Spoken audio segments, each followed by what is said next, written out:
Now, Britain is losing its greatness, and millions of us are deeply unsettled, frustrated, frightened by changes in our communities. Yes, that's according to the TV presenter Noel Edmonds, who launches a show this weekend encouraging people to be a bit nicer to each other. He's backing local projects including Troop Aid, which helps injured soldiers returning home. Let's have a look. Ray, tell me about Troop Aid and the equipment that you need. The basics, flip-flops, trainers, socks, t-shirts, polo shirts. Gentlemen, would you kindly come with me? How about that?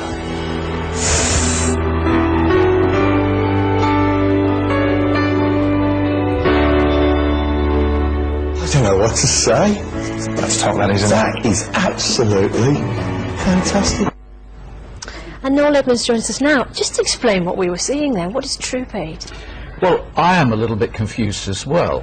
I hadn't heard of Troop Aid until the story of Matthew Croucher emerged, this incredible heroic moment where he threw himself on a grenade, saved the rest of the team, and he's got the George Cross because of it. And he came back to this country and immediately started fundraising for Troop Aid. So we said, what is Troop Aid?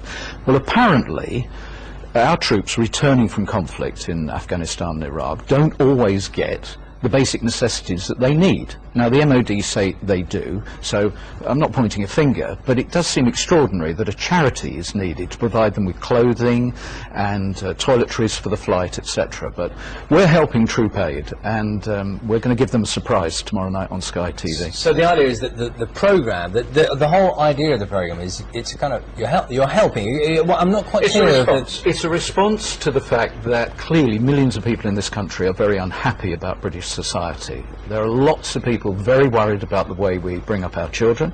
They're concerned about behaviour of young people, crime on the streets. They're concerned about the way we look after the elderly. And this tidal wave of bureaucracy that we've now got, laws and regulations that mean that people like me, I mean, I'm 59 3/4, I think I've been a law-abiding citizen all my life, and yet I'm certain that I go out every day and break the law now, because I just don't understand what's going on. Do you think that there is an increasing sense of anxiety? Oh, undoubtedly. Since we paranoia? announced Noel's HQ, which we're doing live on Sky tomorrow night, the reaction has been unbelievable from people of all ages, from all backgrounds, saying at last someone is going to highlight what's going on. And the key thing, be positive. We're going to inspire people. When you watch the show tomorrow night, we will show you how you can make a difference if you want to make a difference. So this isn't a programme telling us that Britain's society is broken? No. Forget all that broken Britain, grey Britain, toxic Britain. What we're saying is, the politicians, you're talking about Gordon Brown, the politicians have had their day. They've had their chance to do it, and look at the mess we're now in. It's for the people to do something, and we have to change the culture. I mean, we have an aggressive culture. You two work for the BBC. I worked for the BBC for 30 years. When I was at the BBC, it promoted the licence fee by saying how wonderful it was, because let's face it, the BBC licence fee is astonishing value. Put it against EasyJet return flights, First Great Western on the railways and whatever, astonishing value. But now, the organisation you work for says, we know where you are. Auntie's put boxing gloves on, and I was so incensed by the idea that I'm guilty of something that I actually cancelled my TV licence fee a few months ago. Because I'm not going to have the BBC or any organisation threatening me. Do you still have a television? I've cancelled my TV licence, and they haven't found me. Nobody's come knocking on the door, and it's a serious point. It's a serious point. It's a serious point to make. There are too many organisations, and the BBC is a fabulous organisation, but seem to think it's okay to badger, hector and threaten people. Well, it's an interesting point. I almost hear the sound of the trucks rumbling towards Noel Edmonds. Well, come again. But yeah. no, let's see that one it's for a moment. principle, it's a point. I'm interested. Have you had some kind of a eureka moment? Because you say 59 years old.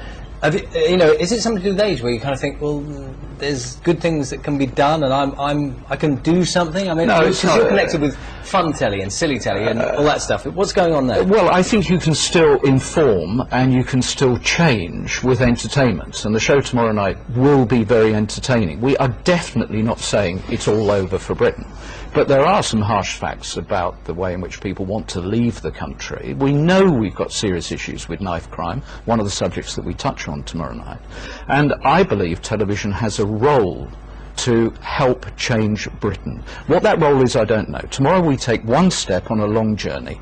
You know, people watch it and go, well, that wasn't very good. I'm deeply sorry, but we tried our best. But someone has got to do something.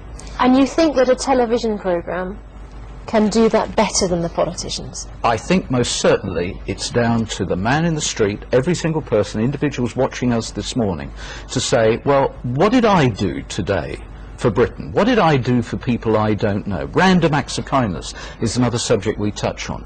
We all have to care a bit more. At the moment we have a society where we blame someone else when something goes wrong. But what did you do yesterday to make Friday better than when you first... No, I return the question in a way. It's an interesting point you make about, you know, what you do for other people. Give us an example. I mean, when was the last time Noel Edmonds sort of, out of the blue, just did something that...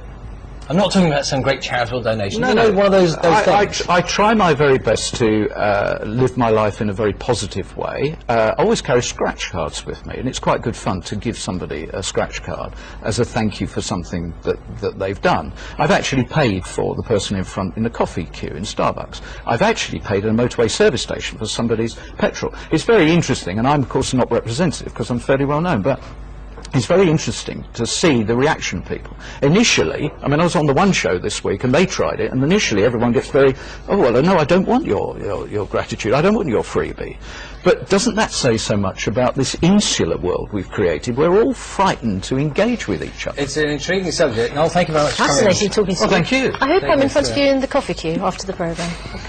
Thanks very much indeed, Noel. Pleasure.